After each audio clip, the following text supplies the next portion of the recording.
పంచభక్ష పరమాన్నాలు కాదు, కొంచెం పెరుగన్నం పెట్టండి చాలు. తెలుగు భాషా సంఘానికి వచ్చిన కొత్త అధ్యక్షుల వారిని చుట్టుముట్టేస్తున్న గొంతెమ్మ కోర్కెల్ని చూస్తే సరిగ్గా ఈ మాటే చెప్పాలనిపిస్తుంది. పరాయి భాషా తాకిడికి జడిసి చీకట్లోకి పారిపోతున్న తెలుగును తిరిగి తల్లి పొత్తిళ్లలోకి చేర్చడానికి ఇసుమంత చిత్తశుద్ధి కనబరిస్తే సరిపోతుంది. హిందీ వాళ్లతో కూడా తెలుగు మాట్లాడిస్తాం చూడండి అంటూ చాంకలెగరేసుకోవడం కంటే మన పిల్లల నాలికల మీద తెలుగు సరస్వతిని ప్రతిష్ఠించుకునే ఒకటి రెండు చిన్న చిన్న ప్రయత్నాలే ఇక్కడ సరిపోతాయి.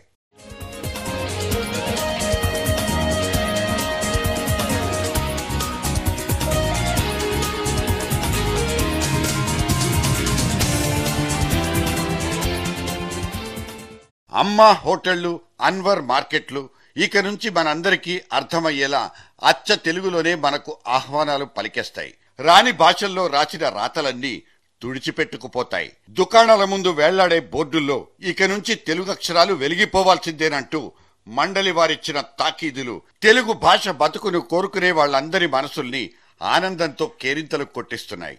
దాదాపు చచ్చిపోతున్న తెలుగు భాష చితిమీద నుంచి లేచొస్తుందన్న అదోలాంటి భ్రమ కూడా ఇక్కడే కలుగుతోంది మనకు.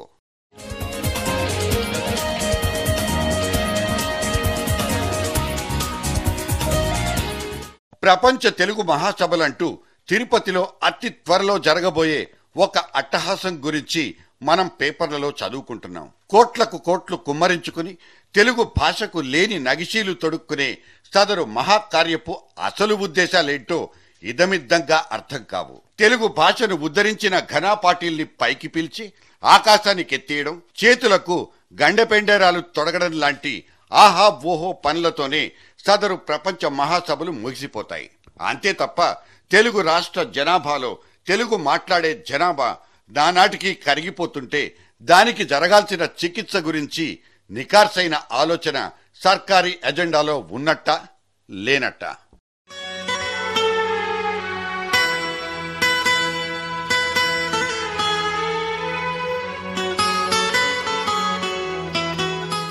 తెలుగులోనే ఉత్తర ప్రత్యుత్తరాలు రాసుకోగల ఐఏఎస్ ఐపీఎస్లను కాదు, కనీసం తెలుగులో రాసుకున్న అర్జీల్ని చదవగలిగి తెలుగు మాట్లాడగలిగే గవర్నర్లు మాత్రమే మాకు కావాలంటూ అల్టిమేటం జారీ చేసుకోలేం. సర్కారీ కొలువుల కోసం జరిగే సర్వీస్ కమిషన్ పరీక్షల్ని కూడా తెలుగు మాధ్యమంలో నిర్వహించుకునే అదృష్టం మనకు లేకుండా పోయింది.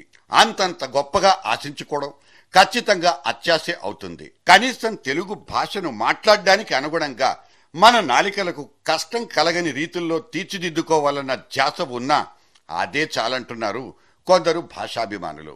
వీరందరికీ కూడా భయం ఎక్కడ కలుగుతుందంటే పెద్ద పెద్ద సంస్కృత భూయిష్టమైనటువంటి సమాసాలన్నీ తెలిసి ఒక 1000 పద్యాలు నోటికొచ్చి అవి అప్పుడప్పుడు గబగబా చెప్పేటటువంటివి బాగా చదువుకున్నటువంటి వాళ్ళు మాత్రమే తెలుగు పాండిత్యానికి తెలుగు భాష మనం మాట్లాడుకోవడానికి రెండింటినీ ఒకే ఘాటను కట్టువేసి ఒకే ఇదిగా చూపించి తెలుగు రావాలంటే మన పిల్లలందరూ ఈ పద్యాలు చదువుకోవాలి, మన పిల్లలందరూ ఈ సంస్కృతం భూయిష్టమైనటువంటి పదాలు తెలుసుకోవాలి అనేటటువంటిది పెట్టడంతో భాషని మనం రోజువారీ వాడకంలో నుంచి బాగా తరివేస్తున్నామేమో అనిపిస్తుంది.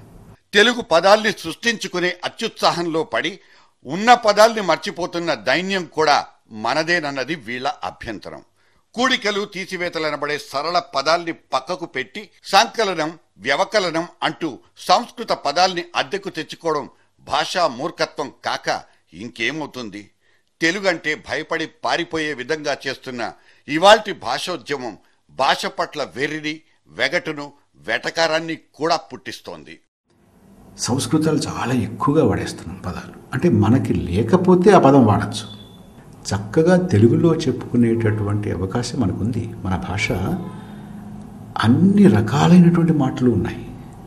యుద్ధం దగ్గర నుంచి, ఆర్థిక లావాదేవీల దగ్గర నుంచి, పరిపాలన దగ్గర నుంచి, మనం కోర్టుల్లో కానీ అన్నీ ఉన్నాయి. కానీ మనకి ఎక్కడో ఒక చోట అచ్చ తెలుగులో మాట్లాడితే, అచ్చ తెలుగులో రాసుకుంటే దానికి అంత గాంభీర్యం లేదేమో అనేటువంటి మన భాష పట్ల మనకే ఒక చిన్న చూపు ఉంటుంది.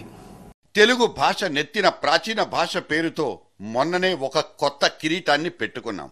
కాకపోతే సదరు ప్రాచీన భాషలోని పాత వాసనల్ని పోగొట్టుకోవాల్సిన అవసరాన్ని మాత్రం సమయోచితంగా మర్చిపోతున్నాం. కూడు గూడు గుడ్డ కాలానుగుణంగా అన్నింటినీ మార్చుకోవడం నేర్చుకుంటున్న మనం భాష విషయంలో మాత్రం వెనక్కే నడుస్తున్నామా? ఇవాళ మనకు కావలసిన తెలుగును మనం రాసుకోలేకపోతున్నామా?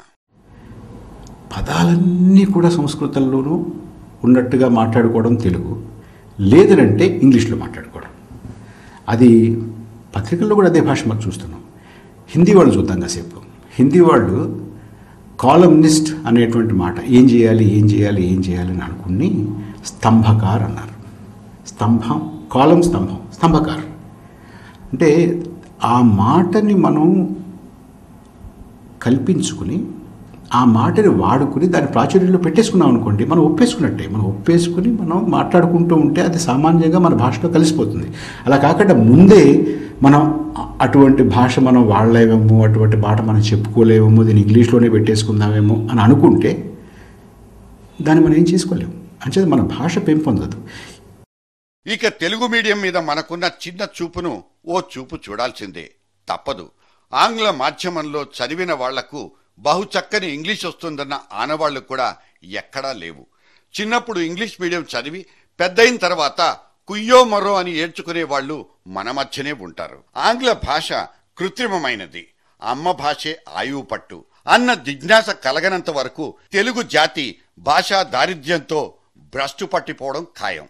భవిష్యత్తులో వాడుక భాషల జాబితా నుంచి తెలుగు చిరునామా గల్లంతైనా సరే అక్కడ అతిశయోక్తులే ఉండవు. వాడికి తనవాడు ఎదురైతే మాట కలవడం మొదలైతే ఆంగ్లంలో ఇంకా వాగేస్తే వాడు తెలుగోడే. ఉగాది పండుగ రోజున wish you happy new year అంటూ అందరిని పలకరిస్తే వాడు తెలుగోడే.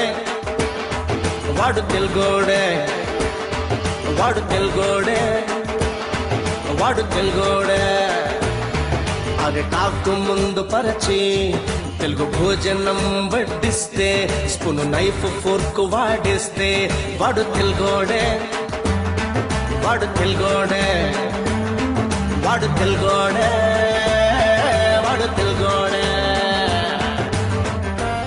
ఈ రోగం ముదరక ముందే మనకు చిన్నపాటి మేలుకొల్పు కావాలి. తెలుగు మాట్లాడే పిల్లల్ని బడుద్దాయిలతో పోల్చుకుని వాళ్లకు మన బడిపంతులు విధించే కఠిన శిక్షల్ని ఆపుకోవాలి. విద్యార్థుల నెత్తిన ఆంగ్ల భాషను బలవంతంగా రుద్దడాన్ని ఒక సామాజిక అత్యాచారంగా పరిగణించాలి. కాన్వెంట్ స్కూళ్లలో తరచూ కనిపించే భాషా అఘాయిత్యాలకు చిట్ట చివరి చుక్క పెట్టే తీరాలి. తెలుగు మీడియంలో చదివిన ఇంజనీర్లు, డాక్టర్లు, కలెక్టర్లు కావచ్చన్న ధైర్యాన్ని గుండెల్లో నింపగలిగినా చాలు. ఇంగ్లీష్ తోక పట్టుకుని వేళ్లాడే కర్మ మన విద్యార్థి లోకానికి తప్పుతుంది.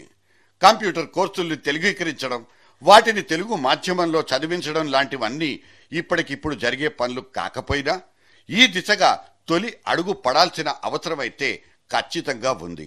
తెలుగులో చదివితే ఐటీ లాంటి శాస్త్ర సాంకేతిక రంగాల్లోకి ప్రవేశం ఉండదన్న భయాన్ని పోగొడితే తెలుగు భాష సజీవ సమాధి కాకుండా కొంతకాలమైనా కాపాడుకోగలం. ఈసారి ప్రపంచ మహాసభల సందర్భంలోనైనా తెలుగు ఆనవాళ్లను వెతుక్కుందాం. మళ్లీ ఓనమాలు దిద్దుకుందాం.